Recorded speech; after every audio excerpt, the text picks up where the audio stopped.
Vamos a trabajar el tema de genética cuantitativa. Para este tema es necesario leer el capítulo 6 del manual del curso. Igualmente se aplican las leyes de Mendel y hay que recordar que es el mismo cruzamiento que habíamos hecho en campo, solamente que ya están involucrados genes que están relacionados con genética cuantitativa.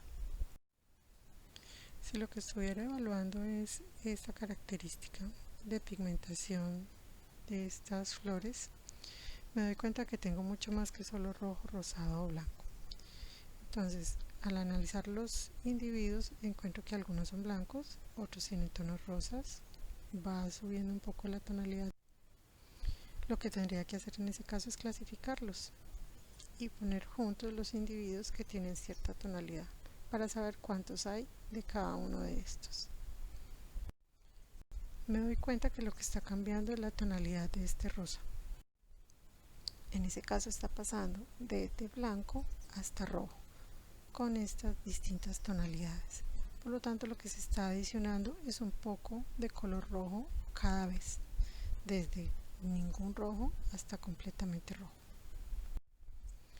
Cuando miro las cantidades de individuos, me doy cuenta igualmente que puedo construir una gráfica de campana con la distribución, proporciones que tengo de los individuos en campo, donde tengo muy pocos en blanco, muy pocos en rojo y tengo cantidades intermedias de los otros tonos.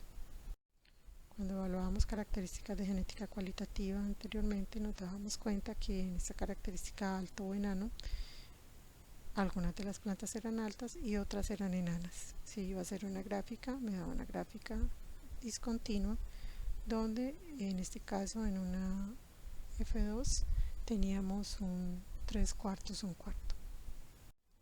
Cuando analizamos una característica de genética cuantitativa, me doy cuenta que esa progenie tiene individuos que están en los extremos y también individuos que están en los valores medios de la gráfica, y puedo construir una gráfica en forma de campana.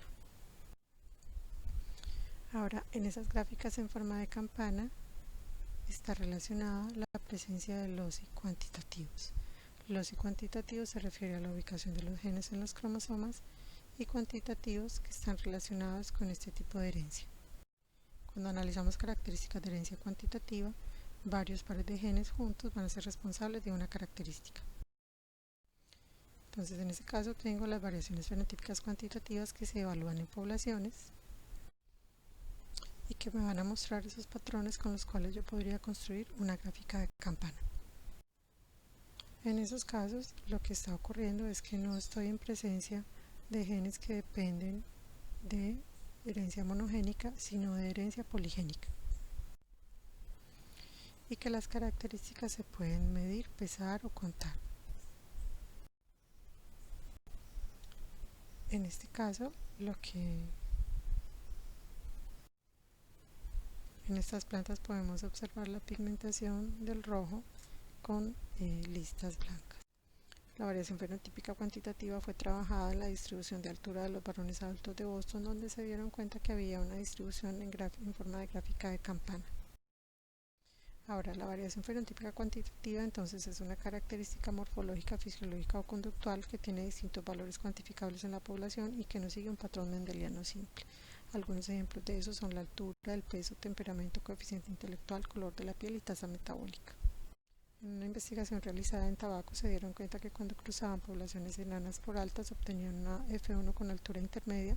Cuando las volvían a cruzar entre sí, la distribución continua se ampliaba muchísimo más para obtener una gráfica de campana.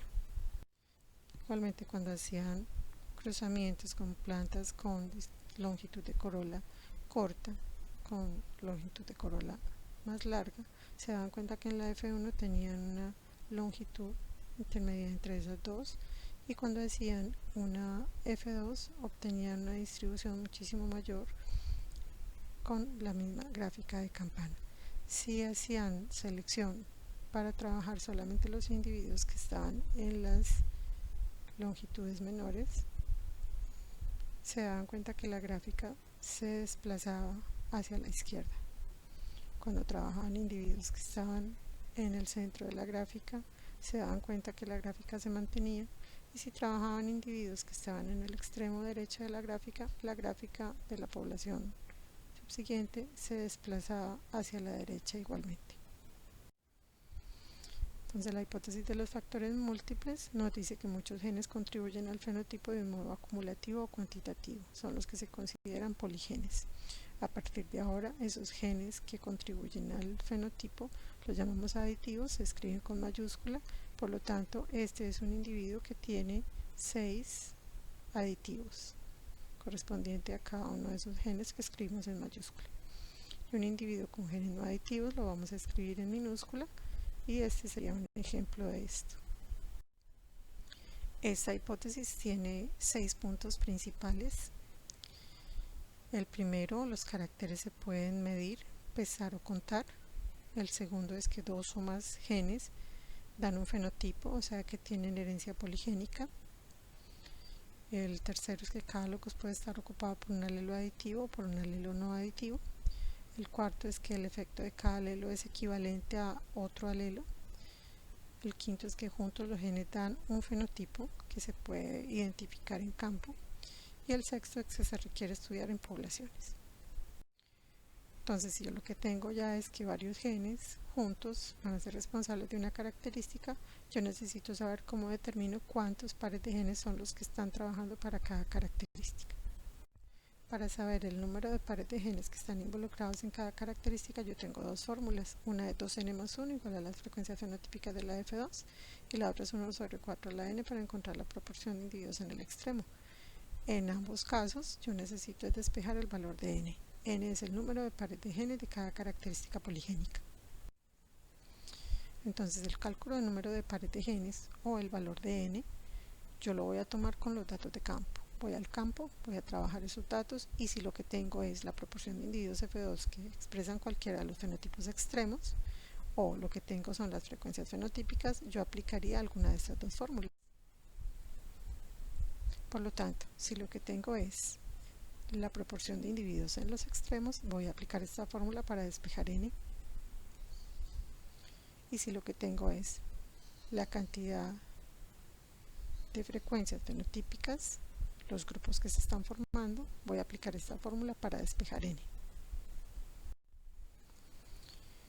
En ese caso yo lo que tendría es una tabla como esta, donde el valor de n puede ser 2, 3, 4, 5, 6 y así sucesivamente, que si tengo los valores en los extremos, pues la fórmula es 1 sobre 4 a la n, voy a reemplazar ese valor de n por 2, o por 3, o por 4, o por 5, para obtener una cantidad que debería completar en esta tabla. Y si lo que tengo es 2n más 1, si lo que tengo en campo son esos grupos, entonces voy a reemplazar ese valor de 2 aquí para obtener los grupos y completar esta tabla. Si yo estoy en campo y lo que estoy observando es esto, y al final encontré que los individuos tenían 5 pares de genes, entonces el individuo del extremo derecho va a ser completamente aditivo, el individuo de este extremo va a ser completamente no aditivo y el individuo de la F1 va a ser heterocigoto con genes aditivos y no aditivos. ¿Cómo escribo entonces el genotipo de los parentales según el valor que obtuve de n? Si n es 2, voy a tener individuos que son con A y con B completamente aditivos y este completamente no aditivos. Si n es 3, igualmente con A, B y C. Si n es 4, A, B, C, D. Si n es 5 y así sucesivamente. A uno de los individuos parentales le voy a poner todos los aditivos y al otro le voy a poner todos los no aditivos. ¿Cómo será el genotipo de F1 según el valor que obtuve de n? Entonces si n es 2 va a ser el heterocigoto también, el F1 es el producto de los parentales, se siguen aplicando las mismas leyes de Mendel y tengo un individuo heterocigoto con la presencia de 2 aditivos. Si n es 3 también es un individuo heterocigoto, igual para 4, para 5 y así sucesivamente. Podemos observar en este estudio que los individuos que expresan los completamente no aditivos o completamente aditivos, que estarían en el extremo de esta gráfica, y los demás individuos se van a colocar dependiendo de la cantidad de genes aditivos que tienen. ¿Cómo será entonces la gráfica de frecuencia fenotípica según el valor que obtengo de n? O sea, cada fenotipo me va a resultar de un número diferente de alelos aditivos. Tenemos estas gráficas. Si lo que yo tengo son dos pares de genes, que en este caso sería el cruzamiento F1 por F1, lo que voy a tener es 1, 4, 6, 4, 1 sobre 16, o sea, un 16avo, 4 16avos, 6 16avos, 4 16avos, un 16avo. Si lo que tengo son tres pares de genes, la distribución fenotípica va a ser 1, 6, 15, 20, 15, 6, 1, de 64, cada uno de ellos. Si tengo 4, va a ser esta. Si tengo 5, va a ser esta. Y así sucesivamente van a cambiar dependiendo del número de pares de genes. Esto es un fenotipo de un carácter continuo o cuantitativo. Vamos a ver un ejemplo que está en el libro con dos pares de genes. Ya habían encontrado para ese ejercicio que el valor de n era 2 y determinaron que este era uno de los parentales y este era otro de los parentales. Por lo tanto, la F1 era con dos aditivos y realizaron una F2 de la cual obtenían un cuarto, dos cuartos, un cuarto. Para la B, un cuarto, dos cuartos, un cuarto. Luego multiplican hacia acá. Para poder sacar la proporción fenotípica se requiere contabilizar el número de aditivos que tengo de cada uno de ellos, porque en este caso tiene dos aditivos y dos aditivos, por lo tanto es un 16avo de 4 aditivos. Entonces el número de aditivos de este individuo es 4. Luego a continuación hago lo mismo, me doy cuenta que se tiene 3 aditivos, 2 aditivos, 3 aditivos, 2, 1, 2, 1 y 0. Posteriormente, entonces yo ya sé cuál es la cantidad de aditivos que tienen, que es el valor que tengo acá, y me voy a ir a fijar cuántos hay de 0. De 0 hay un 16avo, lo coloco aquí. De 1 hay 4 16avos, lo coloco acá. De 2, no es cuántas veces se repite el 2, sino es cuántos hay, un 16avo, 4 16avos, un 16avo. Entonces de 2 hay 6 16avos de 2 aditivos.